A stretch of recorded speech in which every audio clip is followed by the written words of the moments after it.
So the purpose of this session, we're going to cover three main things: professional email, phone call, and video call. And regardless of our current circumstances, this is a critical session and will include some good information on virtual communication, because even before all the COVID-19 came and hit us, it was a big part of the workforce, and I imagine it's only going to get bigger. So it's critical that we're understanding how to communicate professionally. And there's a lot of little tips and tricks that we probably haven't thought about before. I know for me, I'm learning as I go too. So throughout this session, we're going to have a few interactive pieces where we'll want your feedback. We anticipate 30 to 40 minutes. We are recording this, just so you know, so we'll have it available, and you're welcome to send this out to others if you think it could benefit. So already addressed microphone, if you could mute, if there's any background noise, that'll help out a lot. Certainly feel free to use the chat box. I should be able to see pop-ups if you have any questions or comments along the way. And then, as I mentioned, we'll be sending out, we're happy to send you out this presentation once we're done. Just get in touch with the person that invited you to the session and they can send it to you. So for all of us that know the Step Up way, we know that how important the 8 great words are. I'm a valuable person of great worth. If we weren't all virtual, I'd make us all say it together at once. But this is important to not forget. No matter whether you're looking for work or you're still working, you're at home trying to get kids together and homeschooling, keep this positive mantra in your mind. We all have something to offer. We all have something of value to give just by being a human being. So this will help, because it can still be pretty nerve-wracking, if not even more, to do an interview or make a phone call to an employer when you're not in person, because there's a lot of unknowns and potential for a glitch. So just say those 8 great words before you make that phone call or before you get on the interview. So before we go even further into the tips, let's pause for a minute and define what we mean by virtual communication. So if you have a thought on how to define it, take yourself on mute, or if you prefer to use the chat, do that. But what do we mean by virtual communication? How would you define it?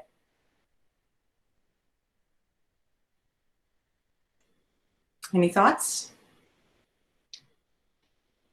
Are you seeing anything in chat, Allie?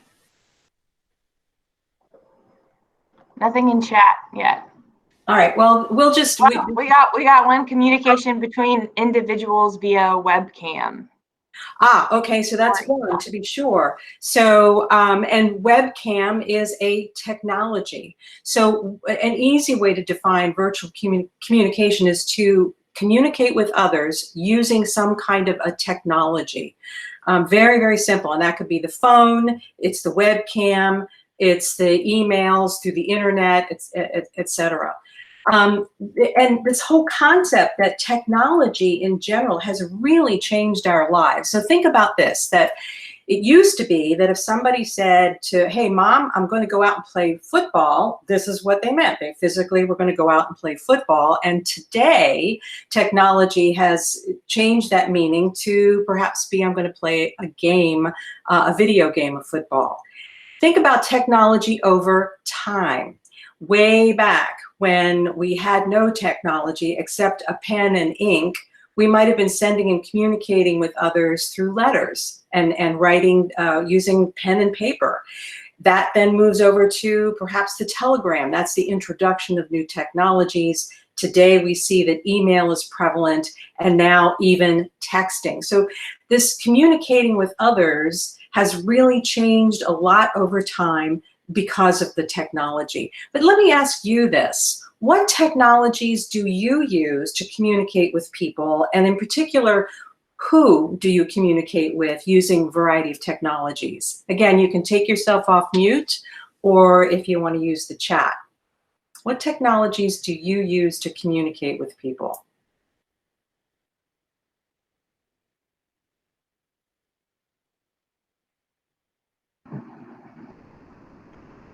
Cell phone? Email. Cell phone, absolutely. Video? Email. Email. Social media?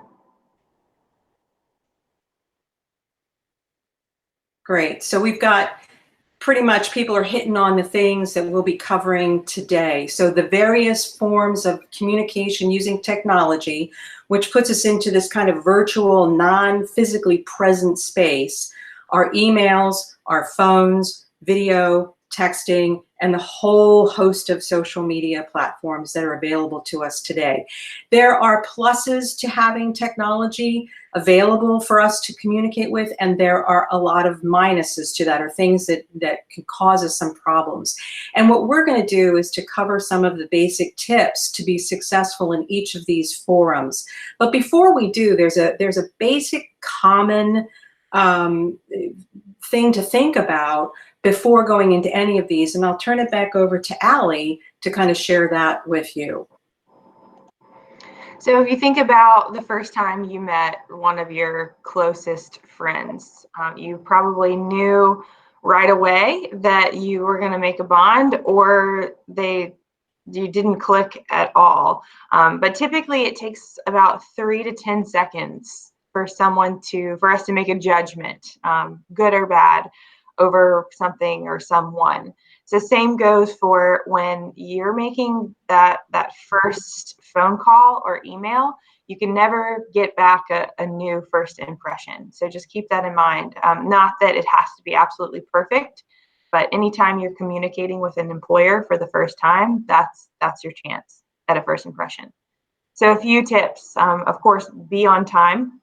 So if you have a virtual interview set up, and you don't have to think about commuting or traffic.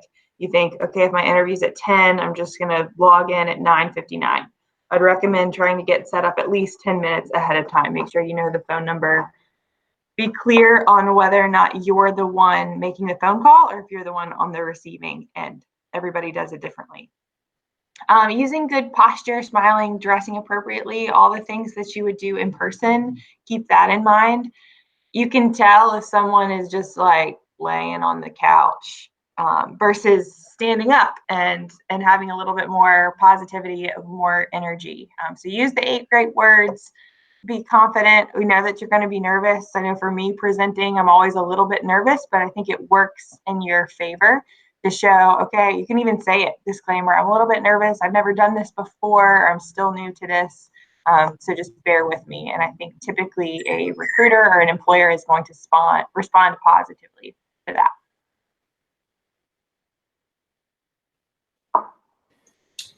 All right, so that's good to keep that in mind, that making a good first impression is important in any of the virtual technologies that you're using to communicate. So let's go through some of the tips on email. So email, prevalent, we're all, we have it available to us, but we're only using our words. And you have to remember that the words are setting the tone, and that means that there's opportunity for a lot of misunderstanding. So sometimes you might put a sentence together and you think, here's my intent on it, but the reader, may not catch your intent because your vocal tone isn't available to them. When you send a message, do so from an email account or address that is recognizable, something that, kind of really helps the receiver go, oh yeah, I know this is John or this is Allie. We just spoke and I know who that is. Use a clear subject line. And this is something important too. You have to think and remember that if you're reaching out to potential employers or recruiters or hiring managers, their inboxes are full. And somehow you want to make sure yours stand out, but you want to do so in a professional way. But that subject line could help. It's simple as, thank you for today's call, or thank you for the opportunity to meet. Something that's just very clear and precise and lets them know that you have some relationship with them. Check your spelling and check your grammar. We cannot overemphasize that. The impression that is made by a misspelled word or improper grammar it kind of puts you into the no pile if you're misspelling or using poor grammar. Also, be concise. Doesn't have to go long-winded. You don't have to try to resell yourself in an email. It's just a very concise, precise message. The other thing, it helps to have a second party family member or friend to read through it, put a fresh set of eyes on your email just to make sure that it's error-free. So let's test whether you can pick out what this email is doing well or not so well. So what's wrong with this picture? So take a look at this, and either in the chat or taking yourself off mute to shout out what are some of the things in this email that you see isn't going to really quite work for the person.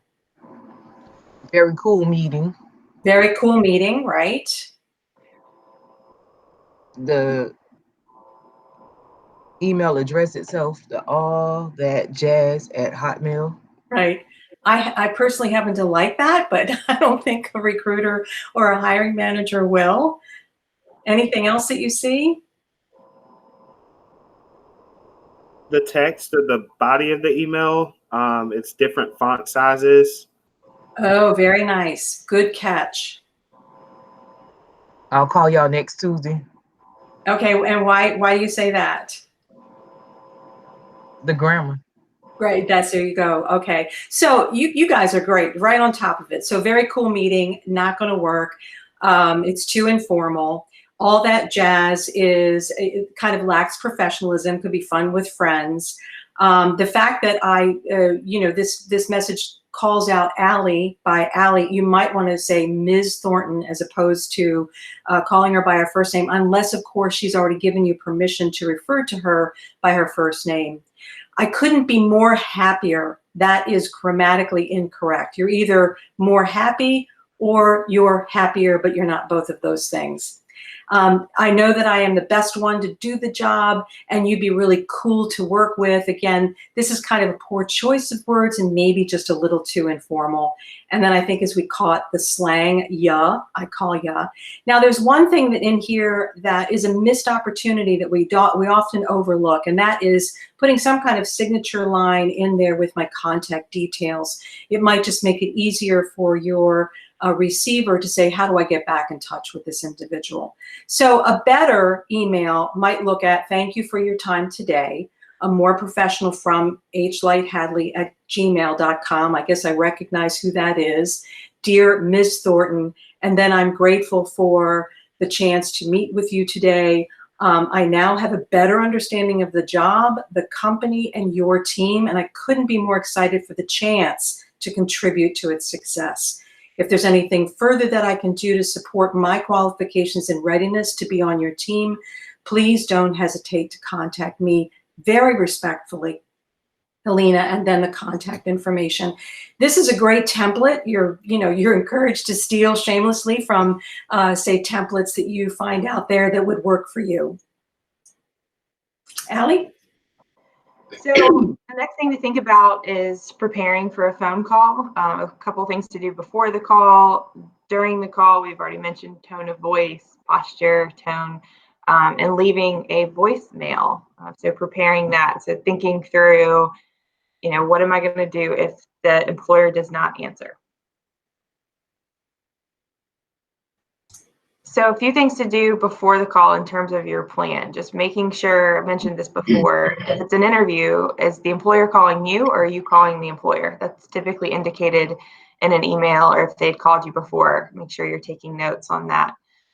If there's a job description or something that you've been given ahead of time, if you've had a chance to look at the website for the company, if there is one, just noting a few key things about the company is important. You don't need to know the details of the history and spend lots of time on the website, but just doing a little bit of research goes a long way. Setting up the space. So for a phone call, we're going to talk about video call in a bit as well. But just trying to get in a quiet space. And again, considering our circumstances, you may have kids at home, you could have pets. There are a lot of things now that are out of our control. So that's something to think about. And then as long as you're prefacing that and sharing that up front with the employer, hey, I have kids at home, I've asked them to give me this quiet space, but there's no guarantee. I'm going to do my best to make sure we keep a quiet space so I can focus. And then lastly, practice with a friend or family member, somebody at home, or even a friend that you need to call and say, hey, will you just ask me a couple questions over the phone? Make sure I have a good tone of voice and I'm not going on and on too long. I think that tendency to talk too much is even going to be stronger over the phone because there is more silence, just because the employer is probably waiting for you to finish, not because they don't have another question lined up. So still keep, just like Alina said with email, keep your voicemails and phone calls concise as well.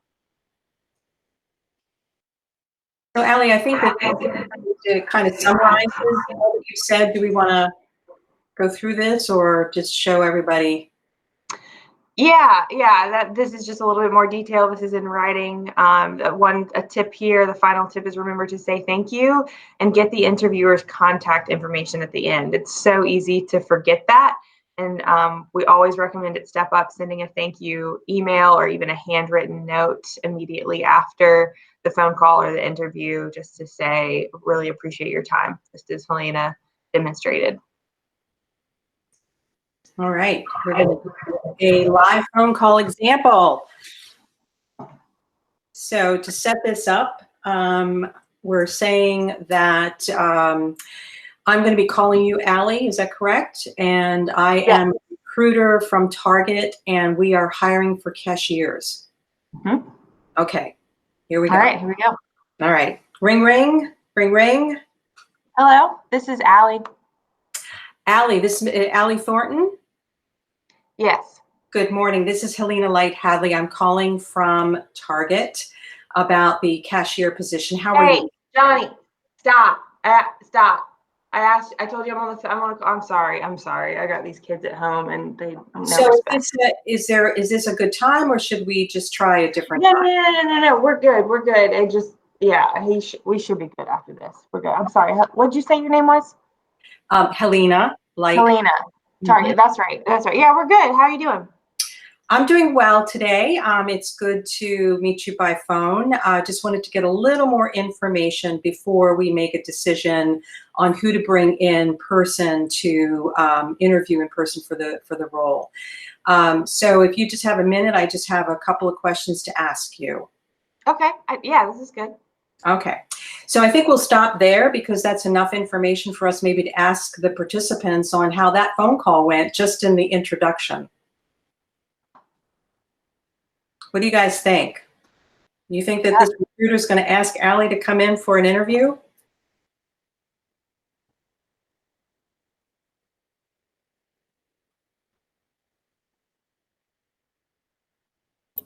No. Why not? And why not? Not with Johnny in the background. Deshay sent in a message saying not with Johnny in the background.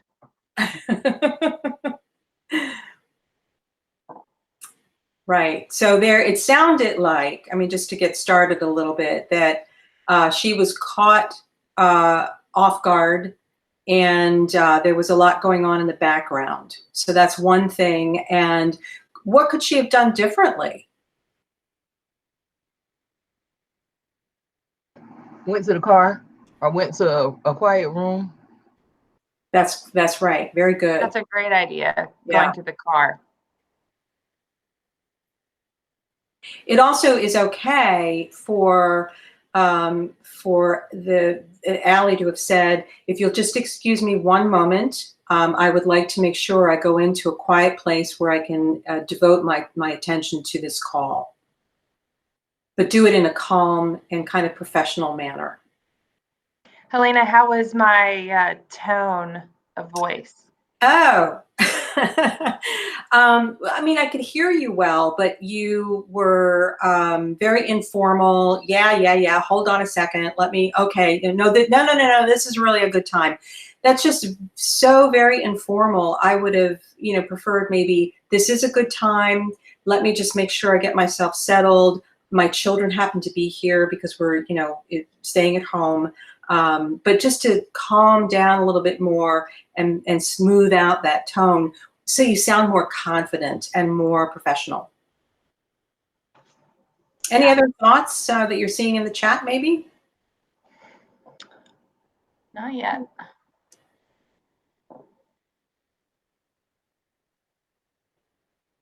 Now, some of you might think, would it be advisable to say this is not a good time? Can we set up a different time? What do you think would happen? What are the pros and cons of maybe going in that direction?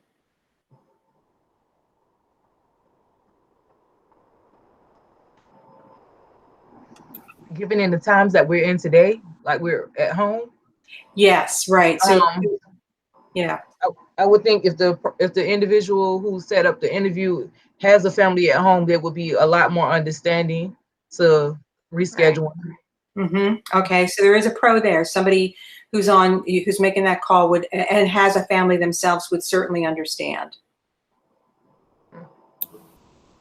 Con could be it's a little bit competitive out there given layoffs and things like that. So she may not have the opportunity to interview again. Another candidate could come on.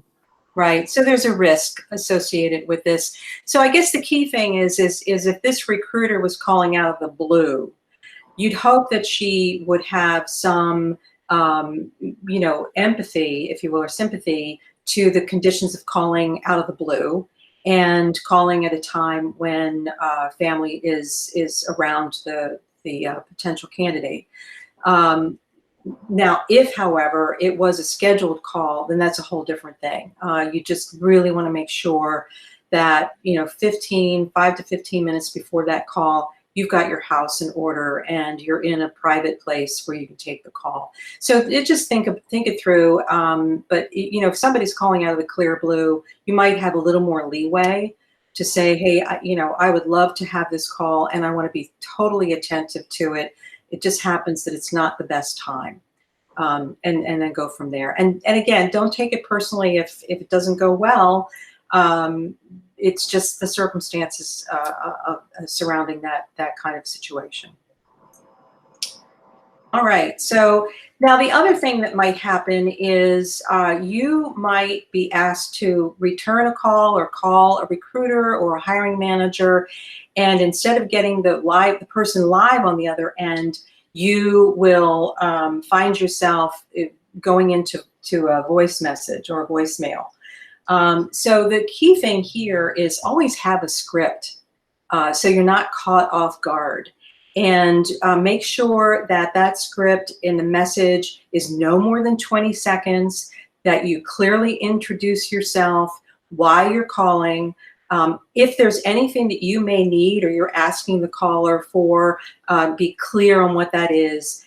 State how you're going to follow up, and then, of course, end with a thank you, your name, and your telephone number. And all the other elements of the phone conversation or this phone message applies that we've spoken about so far, which is like sit up straight, smile. If you want to have a mirror in front of you so that you can animate your call. Sometimes it's very difficult to just leave a voice message and sound animated and engaged. So I'm going to give it a shot that I'm calling. And I do get this voice message, so bear with me. I'm improvising here. All right. Hello, Miss Thornton. This is Helena Light Hadley calling. I'm returning your call. I received your message to come in for an interview, and I really look forward to setting up a time for that. I can be reached at 222-123-4567. I look forward to speaking with you and setting up a time to meet. Thanks so much. Again, it's Helena Light Hadley. How did that sound?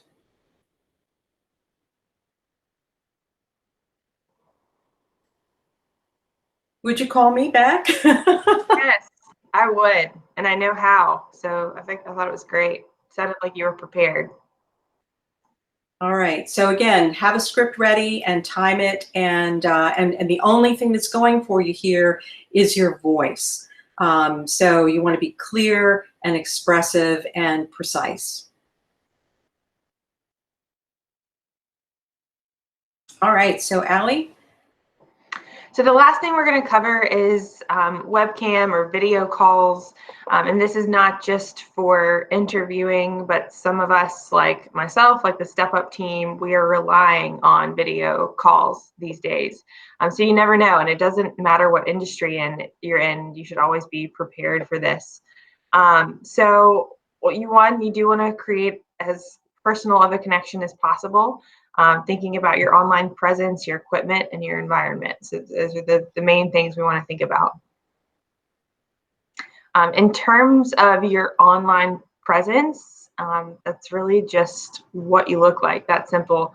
We've talked before about interviewing and how 40% of the interview is appearance. So that means just looking the part and dressing for the job you want, not for the job you have.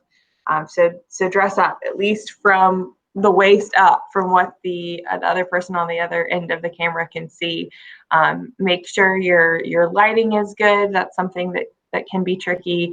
You don't always have a lot of control over it, but if you'll notice when you've seen Helena up, she has a window behind her, but the blinds are closed. So sometimes backlighting can. A lot of these things aren't major deal breakers, but they will make, a slight change just increases your chances in getting a call back. In terms of equipment too, like if you're using your phone, I know sometimes if you've held it to your face, the camera can get fuzzy. So just wipe your phone off, make sure that you're as clear as you possibly can be on the other end. If you have a video call, plan checking your internet connection, trying to log on a little bit early. A lot of the same tips we're talking about in terms of phone and email apply for video.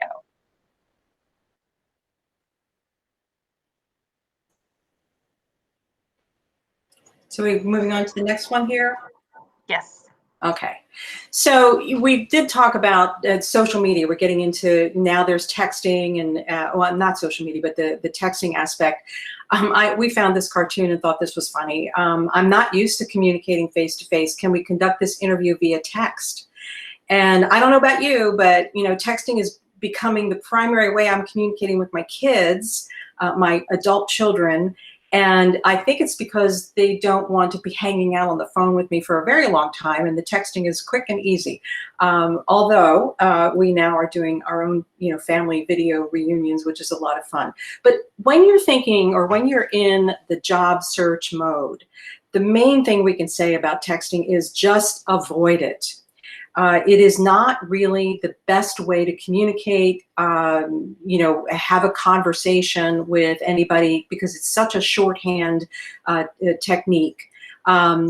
People are using emojis, the little smiley faces and the thumbs up and lots of other different, caricatures. You just really want to outlaw those. They're not very professional. Some people use an X at the end of their messages, like kiss, XOXO, that's inappropriate, and don't be, tempted to respond with one if somebody from a company is doing that with you. So don't ever resend a kiss, the little emoji with the kiss. So in short, avoid texting with hiring managers, interviewers, or recruiters. Now, it's possible that since they have your cell phone number and you have maybe texting capabilities, they might initiate a text. So you would have to respond back. And if so, don't get caught up in the informality of it. Be clear and concise, don't abbreviate, and just follow the points that we've made earlier.